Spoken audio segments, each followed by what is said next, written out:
Barrage road पर मेरठा public school के पास Meerut Pauri national highway पर निर्माणाधीन हाईवे पर बनाया जा रहा अंडरपास का हिस्सा भर भरा कर गिर गया।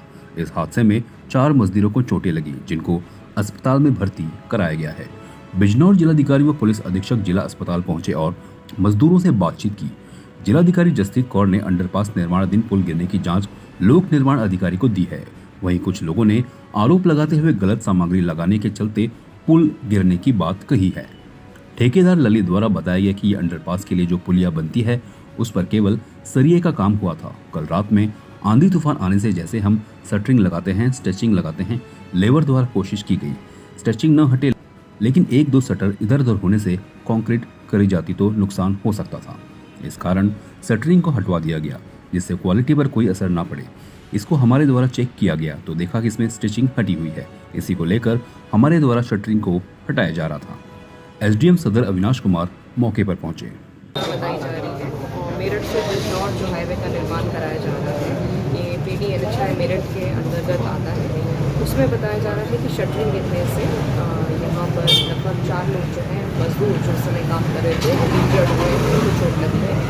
एक की एडमिशन जो है प्राइवेट हॉस्पिटल में कराई गई है और 3 लोग जो घायल हैं यहाँ जिला अस्पताल में भर्ती है।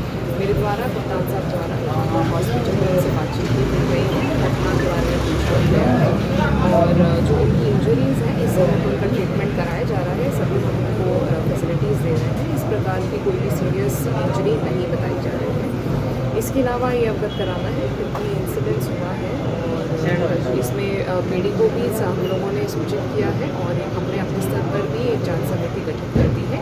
एसडीएम साहब को तो तुरंत ही हम लोगों ने मौके पर भेजा था और XMPWD के माध्यम से हम लोगों ने जो सामग्री है उसके सैंपल भी हम लोगों ने उसी समय एकत्रित करा लिए हैं।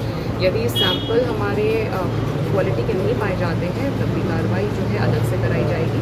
बट क्योंकि ये घटना बड़ी हमारे जनपद में इस समय बहुत हुई है, जो ठेकेदार है, जो कॉन्ट्रैक्टर है इस काम का, उनके खिलाफ भी FIR की कार्रवाई और ब्लैक लिस्टिंग की कार्रवाई जो है हमारे द्वारा स्टार्ट करी जाएगी। जैसे मैडम ये सवेरे से गुमराह कर रहे थे कि हमने खुद गिरा के इसको लोगों को प्रशासन को भी गुमराह करने की कोशिश की, तो इसमें किसी को क्या पूछताछ के लिए भी लिया गया है सर? हाँ, वही बात है क्योंकि जब मौके पर SDM साहब को सुबह भेजा गया, वहाँ कॉन्ट्रैक्टर द्वारा या जो वहाँ पे संबंधित NHI के अधिकारी थे उनके द्वारा ये संज्ञान में नहीं लाया गया कि कोई इंजरी हुई है। मौके पे कोई इंजर्ड पता नहीं चले थे और जब अब थोड़ा डिटेल हमें पता चली है मीडिया के माध्यम से भी और इन्वेस्टिगेट करने पर भी तो 4 लोगों को इंजरी हुई है।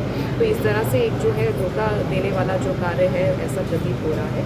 इसी के संबंधित जैसे मैंने बताया कॉन्ट्रैक्टर के विरुद्ध एवं NHI के ऑफिशियल्स के विरुद्ध कार्रवाई के लिए बिल्कुल किया जाएगा। जी, क्या नाम है आपका?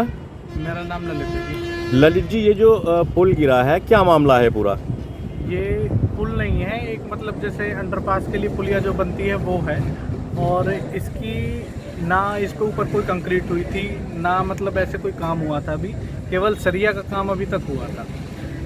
कल रात में आंधी तूफान आने की वजह से जैसे हम शटरिंग लगाते हैं, स्टेजिंग वगैरह लगाते हैं, तो उनमें से आंधी तूफान जैसे आए, लड़कों ने कोशिश भी करी कि भाई स्टेजिंग ना हटे, इनिशियल फेज पे ही था, तो वो स्टेजिंग थोड़ा सा उसकी वजह से तो 1-2 शटर हमारे इधर उधर हो गए थे, तो जिसकी वजह से उस पर कंक्रीट करी जाती तो वो नुकसान हो सकता था। इसलिए हमने खुद से ही हटवा दिया।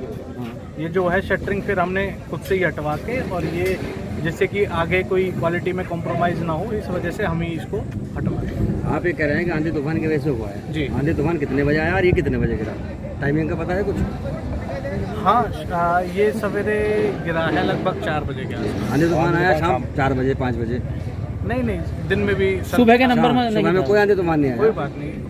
और रात में 10 बजे तक काम इस पे चलता रहा। कहें तो वीडियो क्लिप करा दें आप मेरी बात समझिए। जब भी आंधी तूफान आता है कोई ऐसा तो है नहीं एकदम से टीम हो सकता है किसी की नीचे से जड़ से हिल गया हो या वैसे हो, तुरंत भी नहीं होता। तो उसी की वजह से नीचे से जो है जैसे ईंट पे रखा है या स्टेजिंग जिस हिसाब से लग गई वो नीचे से हिल गई थी। तो हमने जब चेक किया उसके बाद में, भाई चेकिंग प्रोसेस में भी हमें 10-12 घंटे लगते हैं जिस हिसाब से आप कह रहे हो। हमने जब चेक किया हमें पता लगा कि भाई स्टेजिंग प्रॉपर नहीं है, इसीलिए हमने ये डिसीजन लिया तुरंत कि भाई इस पे हम कंक्रीट नहीं करेंगे, तो इस वजह से हमने हटाया। ग्रामीणों का आरोप है कि यहाँ घटिया सामग्री का इस्तेमाल किया जा रहा है। देखो, घटिया सामग्री का अगर इस्तेमाल होता ना तो ऐसा तो होता नहीं है कि जी बगल वाली में तो सही हो रहा है दीवार में और ऊपर स्लैब में गलत हो जाए।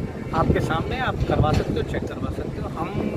आरोप लगाने वाले लगाते हैं, करते हैं, लेकिन हम अपनी जगह सही हैं, तो स्वतंत्र हैं, सब करवा सकते हैं, बट ऐसा कुछ है नहीं।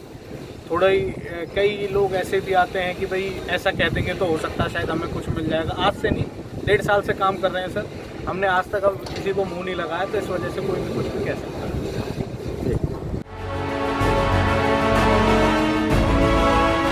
CEN न्यूज देश प्रदेश की ताजा तरीन खबरों के लिए CEN न्यूज को सब्सक्राइब करें और रहें पल पल की खबर से हर पल बाखबर।